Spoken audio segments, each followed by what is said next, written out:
जो kidney patient है उसे कैसे पता चलेगा कि वो जो ट्रीटमेंट करवा रहा है उसमें क्रेटिनाइन मेडिसिन से कम हुआ है या फिर डायलिसिस से कम हुआ है?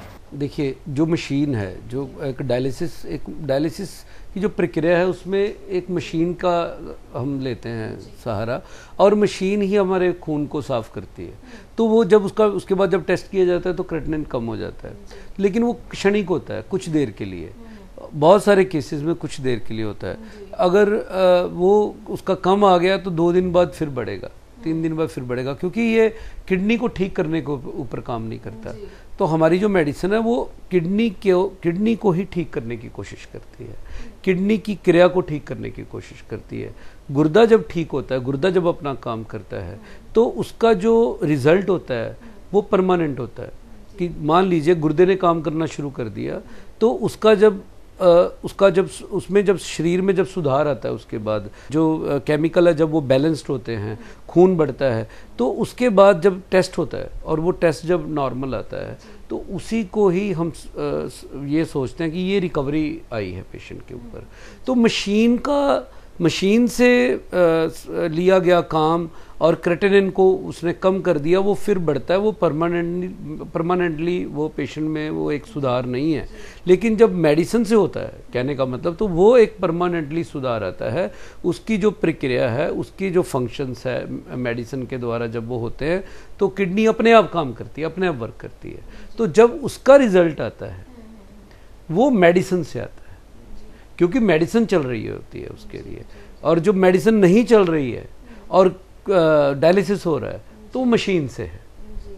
तो इस तरह से उसको हम मॉनिटर्ड, उसी को ठीक समझते हैं। और मैं तो टेस्ट करना ही, मेडिसिन अगर चल रही है तो हम टेस्ट करवाते हैं।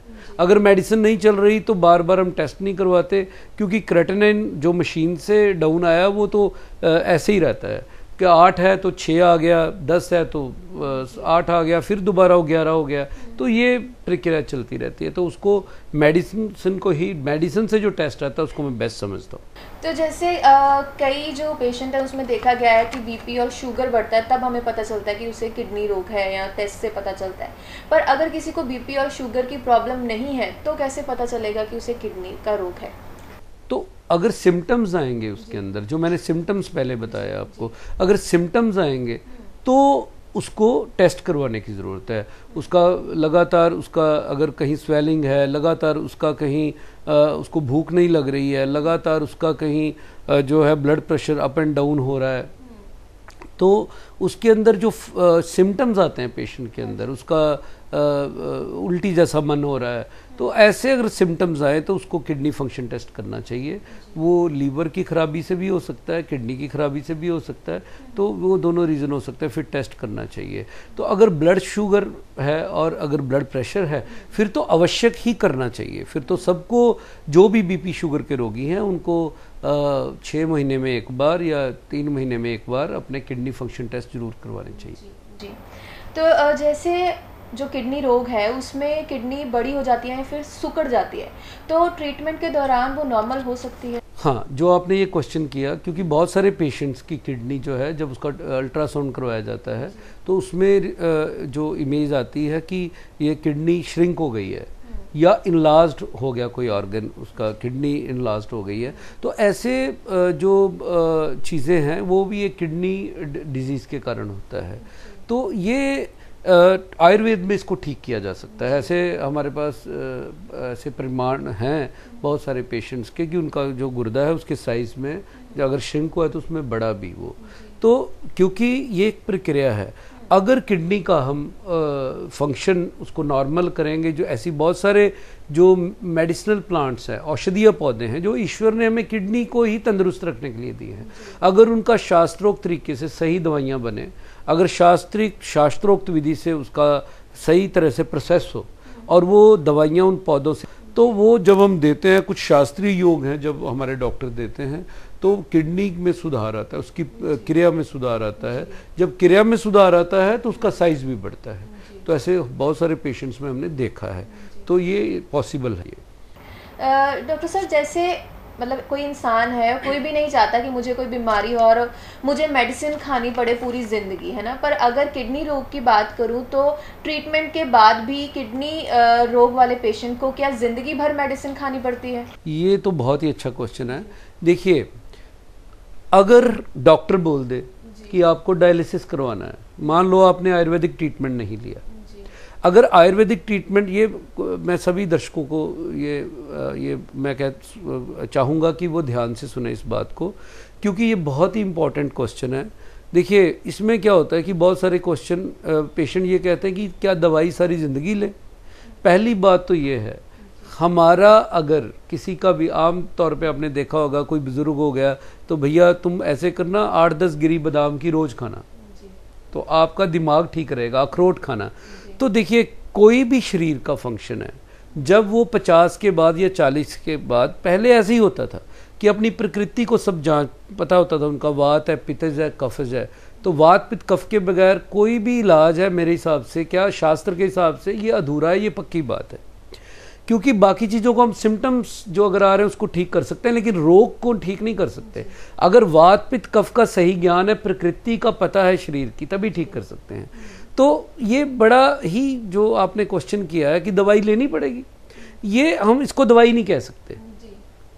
ये तो ऐसे औषधीय पौधे हैं जो अगर पेशेंट को बीमारी नहीं है 50 के बाद तब भी लोग लेते थे कि उनकी प्रकृति ठीक रहे।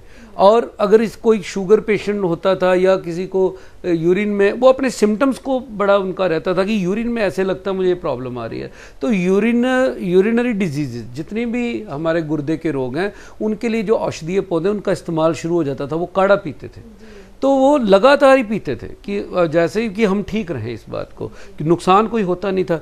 तो ऐसे ही किडनी रोगी, अगर इसको किसी को कोई प्रॉब्लम आ गई है, अगर वो एलोपैथ के एक्सपेक्ट से जाएगा, उसका डायलिसिस होगा सारी ज़िंदगी।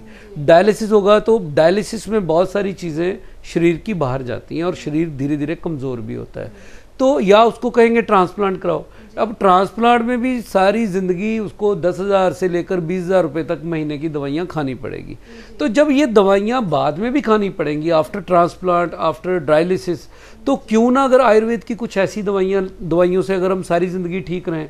अब बहुत सारे पेशेंट हैं हमारे, वो मैं कहूँगा कि वो आते हैं, हम उसको बोलते हैं टेस्ट कराओ, तो वो टेस्ट भी नहीं करवाते। वो कहते हैं हम ठीक हैं, हम ये ले रहे हैं, हम काढ़ा पी रहे हैं, हम ये आपका ये जो मेडिसिन है कैप्सूल वो ले रहे हैं, हमें कोई नुकसान नहीं हो रहा है, तो हम टेस्ट भी नहीं करवा रहे, हमें कोई सिम्टम्स ही नहीं है। तो अगर पेशेंट को बाद में भी आफ्टर ट्रांसप्लांट मेडिसिन और सारा खर्चा इतना 40-50 लाख रुपए करके फिर पता नहीं वो कितना सक्सेस होगा, तो अगर ये है, अगर पहले ही मेडिसिन या औषधीय पौधों से जो बनी दवाइयाँ हैं जो हमारे ग्रंथों में लिखी हैं, अगर उससे वो बेटर हो जाएं और उनको डॉक्टर के पास जाने की ज़रूरत ना पड़े, उनको डायलिसिस ना करवाना पड़े, और उनका जो क्रेटिनिन लेवल है धीरे धीरे डाउन आना शुरू हो जाए, तो अगर वो सब काम अगर खाने वाली चीज़ से हो रहा है और जिसका नुकसान नहीं है, तो उसको लेने में क्या बुराई है। और क्या मैं कहता हूँ सारी ज़िंदगी भी लेना पड़े, कोई बुराई नहीं है। अगर वो हमारी मेडिसिन नहीं खा सकते तो काढ़ा भी घर में खुद जड़ी बूटियों को हम बता देंगे, वो पी सकते हैं सारी ज़िंदगी के लिए, तो उसको ले सकते हैं, कोई दिक्कत नहीं है। जैसे आपने बात की ट्रांसप्लांट की, तो मैं ये पूछना चाहूँगी कि ट्रांसप्लांट की हमें कब ज़रूरत पड़ती है और आफ्टर ट्रांसप्लांट एक इंसान कब तक जी सकता है? देखिए, ये भी बहुत अच्छा क्वेश्चन है। अगर यूरिन पेशेंट, बहुत सारे ऐसे पेशेंट आते हैं कि उनका यूरिन बंद हो जाता है, काफ़ी डायलिसिस करवा के आते हैं, ठीक है, तो ऐसे पेशेंट को तो मैं सजेस्ट नहीं करूंगा जिनका यूरिन आ रहा है, तो उनको तो मेडिसिन ट्राई करना चाहिए, आयुर्वेदिक जो इलाज है उसको ट्राई करना चाहिए, और जब वो उसमें अगर सफलता नहीं मिलती तो फिर सोचना चाहिए। लेकिन मैं ये कहना चाहूँगा कि इसमें आयुर्वेद से जब वो ठीक हो जाते हैं तो उनको ऐसी करने की कोई भी आवश्यकता नहीं है। लेकिन जब वो आए, हमारे पास बहुत सारे पेशेंट आते हैं बहुत लेट। अब थोड़े दिन पहले ही एक पेशेंट आए थे, तो वहाँ बातचीत हुई उनके साथ, तो उनका यूरिन बंद था बिल्कुल, क्योंकि उनको कम से कम 6 महीने हो चुके थे डायलिसिस में, और यूरिन बंद था, और उसको कोशिश की गई यूरिन लाने की, बहुत सारी उन्होंने खुद भी आयुर्वेदिक दवाइयाँ दी, लेकिन इतना नुकसान हो चुका था किडनी को कि यूरिन आ ही नहीं सकता था, दोनों किडनियाँ सूख चुकी थी उसकी। तो जब ऐसी स्थिति आती है कि रोग 3rd स्टेज से भी ऊपर निकल जाए और कोई भी चारा ना हो, तो उस हालत में हम ट्रांसप्लांट करवाना हम बोल देते हैं कि आप करवा, और कोई क्योंकि ऑप्शन नहीं होता फिर और कोई। जब सब कुछ ट्राई कर लिया कुछ हुआ नहीं, क्योंकि वो पेशेंट इतना लेट आते हैं। वो अब किसी ने 1.5 साल करवाया डायलिसिस, अब किडनी ने बिल्कुल 1.5 साल डायलिसिस करवाया, पानी पिया नहीं और किडनी बिल्कुल सूख गई दोनों। कोई आयुर्वेद ट्राई नहीं किया उन्होंने पहले, जब करना चाहिए था उसको किया ही नहीं, टाइम को समय को गंवाया। वो मैं गंवाना भी नहीं कहूँगा, कई बार नॉलेज नहीं होती पेशेंट को, तो ये पेशेंट के हाथ में कई बार नहीं होता। तो ऐसी स्थिति में वो फिर ट्रांसप्लांट करवा सकते हैं। तो मोस्टली क्या होता है, पेशेंट को ये प्रॉब्लम देखने को मिलती है कि स्वेलिंग हो रही है, वॉमिटिंग हो रही है, खारिश बहुत ज़्यादा हो रही है। इसका क्या कारण हो सकता है और इसको कैसे ठीक कर सकते हैं वो? देखो, स्वेलिंग में बहुत सारे जो चिकित्सक हैं वो एल्ब्यूमिन की तरफ ध्यान नहीं देते। जब प्रोटीन आउट हो रहता है तो एल्ब्यूमिन कम हो जाता है बॉडी में। जब एल्ब्यूमिन कम होता है तो शरीर में पानी भरता है, तो स्वेलिंग हो जाती है।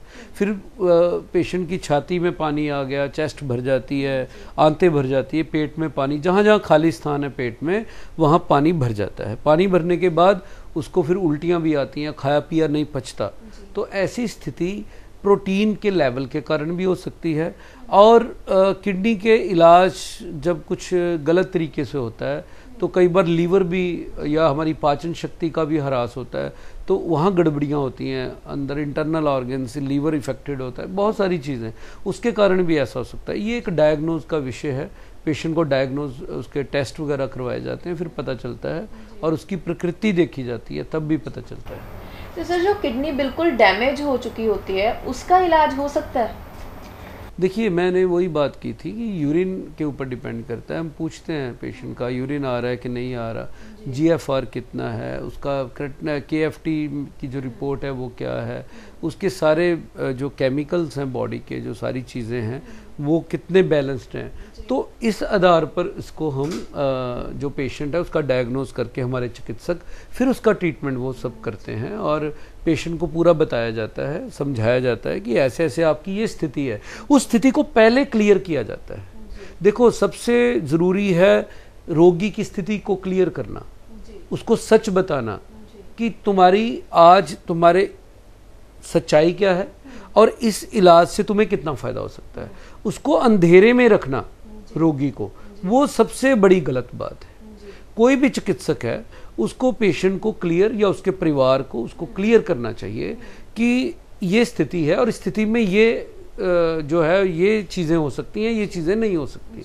तो ये इसके ऊपर डिपेंड करता है। वैसे तो आयुर्वेद में मतलब सभी जो बीमारियों का इलाज है, मगर मैं बात करना चाहूँगी किडनी रोग के लिए कौन सी ऐसी जड़ी बूटियाँ हैं जो इसके लिए यूज़ की जा सकती हैं या फिर कारगर साबित होती हैं? देखिए, बहुत सारे शास्त्रीय योग हैं, हमारे क्लासिकल योग हैं आयुर्वेदिक शास्त्रों में, और बहुत सारी जड़ी बूटियाँ हैं उसमें, पुनर्नवा, गोखरू, कासनी, गिलोय, बहुत सारी चीज़ें हैं। ये पेशेंट के वात पित्त कफ के ऊपर डिपेंड करता है, कौन सी चीज़ देनी है कौन सी चीज़ नहीं देनी, उसकी प्रकृति के ऊपर डिपेंड करता है। कोई वात पित्त के कारण है, कोई पित्त के कारण है, तो कोई वातिक है, तो ये उसके ऊपर डिपेंड करता है। कोई कफ पित्त के कारण, तो ये बहुत सारी बीमारियां हैं। तो बहुत सारी बीमारियां हैं, बहुत सारी रीज़न हैं, बहुत सारी जड़ी बूटी हैं। तो उसको हम देखते हैं कि कौन सा प्रोडक्ट उसको सूट करेगा और उसकी प्रकृति के हिसाब से उसको क्या सूट करेगा। तो ऐसी जड़ी बूटियां तो बहुत सारी हैं, लेकिन किसको देना है किसको नहीं देना, ये वात पित्त और कफ के हिसाब से होता है। जी। तो नॉर्मली क्या है कि कभी कभार जैसे पेशेंट में देखा गया है कि किडनी में स्टोन भी आ जाता है, पर किडनी स्टोन और किडनी रोग में जो पेन होती है उसका कैसे अंदाज़ा लगाएं कि ये किडनी स्टोन की पेन है और ये किडनी रोग की पेन है?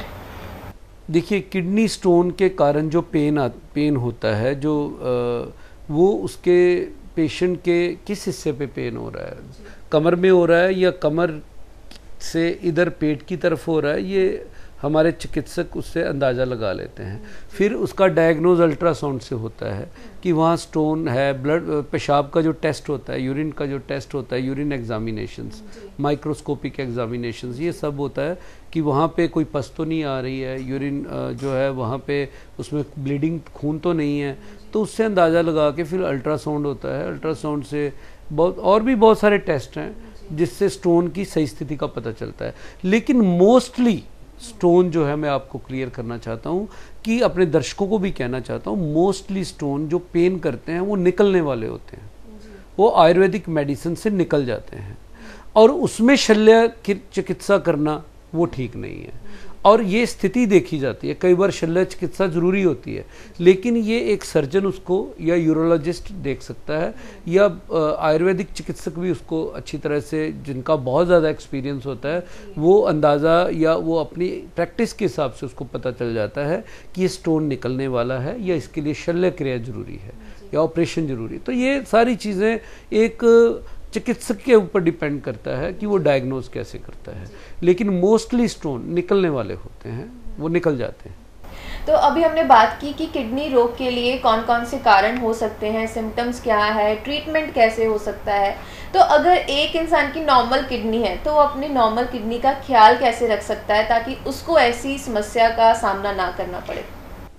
ये बहुत अच्छा क्वेश्चन है ये भी, क्योंकि बहुत सारे दर्शक ऐसे हैं जिनको कोई किडनी प्रॉब्लम नहीं है, लेकिन क्योंकि दुनिया की 10% आबादी किसी ना किसी किडनी प्रॉब्लम से के कारण वो ग्रसित है, और दुनिया में जैसे मैंने बताया कि कितनी मौतें, 3 से 5 करोड़ एवरी नियर अप्रॉक्स 3 से 5 करोड़ जो जाने जाती हैं वो किडनी रोगों के कारण जाती हैं। और आज के वक्त मैं तो यही कहूँगा कि लोगों को अपनी सेहत का ख्याल करना चाहिए, सबसे पहले अपनी किडनी का भी ख्याल करना चाहिए। जंक फूड, अभी कुछ एक लड़का आया था हमारे कुछ दिन पहले, वो जंक फूड के कारण ही उसकी किडनी खराब हो गई। तो जंक फूड इतना जुबान का स्वाद लोगों को इस बीमारी की तरफ भी ले जा रहा है, क्योंकि बाज़ार में सारी चीज़ें हाइजेनिक नहीं होती हैं, तो उनको देखना चाहिए कि कौन सी चीज़ कहाँ खानी है, कितनी सफाई से खा रहे हैं। मैदा ना खाएं ज़्यादा, तला हुआ ज़्यादा ना खाएं, ब्रेड ज़्यादा ना खाएं, इन चीज़ों का ध्यान रखना चाहिए। और अपनी किडनी की प्रॉब्लम्स को वो ठीक रहे। कुछ काढ़े हमारे वेबसाइट पे या कुछ हमारे चिकित्सकों के अपने बता के, अपनी प्रकृति बता के, प्रकृति के हिसाब से बहुत कुछ है, और प्रकृति का पता नब्ज़ से भी पता चलता है, और प्रकृति का पता सिम्टम से भी पता चलता है। तो प्रकृति का जो वातिज है, पित्तज है, कफज है, उसके हिसाब से आपको हम जड़ी बूटी बता सकते हैं कि आप ये जड़ी बूटी का काढ़ा आप मतलब निर्दोष काढ़े जो कोई नुकसान नहीं करेंगे आपको, आप चाय के तौर पे इस्तेमाल कर सकते हैं और ले सकते हैं। अपना ब्लड प्रेशर की जांच करवाते रहिए, अपनी शुगर की जांच करवाते रहिए, ऐसे रोग नहीं होने चाहिए, स्टोन ना बने उसके लिए अपना ख्याल रखिए। अपनी फिज़िकल एक्टिविटी वो ज़्यादा से ज़्यादा करनी चाहिए। ये जो शरीर है वो साधन है धर्म अर्थ काम मोक्ष का, और अगर इस शरीर का ध्यान नहीं रखेंगे तो ये चारों चीज़ें नहीं मिलेंगी। हम कुछ भी नहीं कर सकते, अपने बच्चों का ध्यान नहीं रख सकते, उनकी परवरिश नहीं कर सकते। अगर हम बीमार हो गए तो कुछ भी नहीं कर सकते हम। अगर शरीर ठीक रहेगा तो सब ठीक है। तो इसके लिए व्यायाम, दिनचर्या अपनी ठीक होनी चाहिए। अगर कुछ गलत हो जाए तो उसको बैलेंस करना चाहिए। अगर आपने कुछ गलत खा लिया, फिर 2 दिन 3 दिन आपको सही खाना चाहिए, उसके बाद व्यायाम करना चाहिए। तो इन चीज़ों से हम अपने आप को बचा सकते हैं। कभी खाना भी पड़ जाता है तो खाना पड़ जाए, लगातार गलतियां नहीं करनी चाहिए। लगातार जब गलती होती है तो रोग पैदा होता है, और रोग एकदम से पैदा नहीं होता, रोग अंदर अंदर बनता है, उसकी जड़ें बनती हैं, फिर वो एकदम से बाहर सामने आता है। तो अपना ख्याल रखिए, अगर आप ठीक रहेंगे तो सब ठीक रहेगा, आपका परिवार भी ठीक रहेगा। बहुत अच्छी जानकारी दी आपने हमें। और अगर पेशेंट जो है आपके साथ जुड़ना चाहते हैं, ट्रीटमेंट लेना चाहते हैं, तो वो कैसे आपके साथ कांटेक्ट कर सकते हैं? देखिए, इसके लिए हमारा यूट्यूब जो चैनल है, डॉक्टर दर्शंस चैनल है, वहाँ पे जाके आप क्वेश्चन अपने कर सकते हैं, आप अपना कमेंट में लिख सकते हैं। वहाँ पे अब हमारी हेल्पलाइन है 735557935557, जो नीचे शो भी हो रही है, वो वहाँ पे आप कॉल कर सकते हैं। हमारे जो इंस्टाग्राम का पेज है वहाँ पे आप कमेंट कर सकते हैं। हमारा फेसबुक अकाउंट पे जाके आप कमेंट कर सकते हैं।